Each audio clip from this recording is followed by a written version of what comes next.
કરેલી સ્તુતિ છે જેનું નામ છે ભીષ્મ સ્તુતિ। જે પોતાના જીવનમાં આ સ્તુતિનો પાઠ કરે, આજીવન કરે, રોજ કરે તો એને અંત સમય કૃષ્ણના ઝાંકીના દર્શન થાય ને થાય એવું કહે છે ભાગવત। અને એનાથી વધારે જે માણસનો પ્રાણ ન છૂટતો હોય ને એવા સમયે જો એને આ ભીષ્મ સ્તુતિનો પાઠ સંભળાવવામાં આવે તો પણ એનું મુક્તિ થઈ જાય છે, એને તરત ભગવાનની ગતિ મળી જાય। તો દાદા વિસ્મય ભગવાનની સ્તુતિ કરી। ઇતિમતિ રૂપકલ્પિતા વિતૃષ્ણા।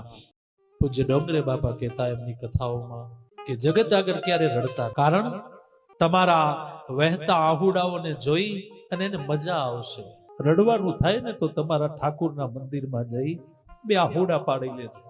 જે દુઃખ હોય, જે યાદ હોય, જે જીવનના સંકલ્પો હોય એની આગળ પ્રસ્તુત કરી લેજો।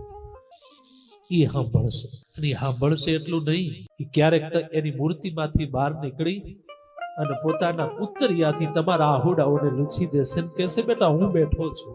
અને એવું કે ભલે પ્રત્યક્ષ ના આવે પણ કોઈ એવી ઘટના ઘટે અને કોઈક વ્યક્તિ તમારા કામમાં કામ લાગી જાય ત્યારે સમજવાનું મારી કરેલી જે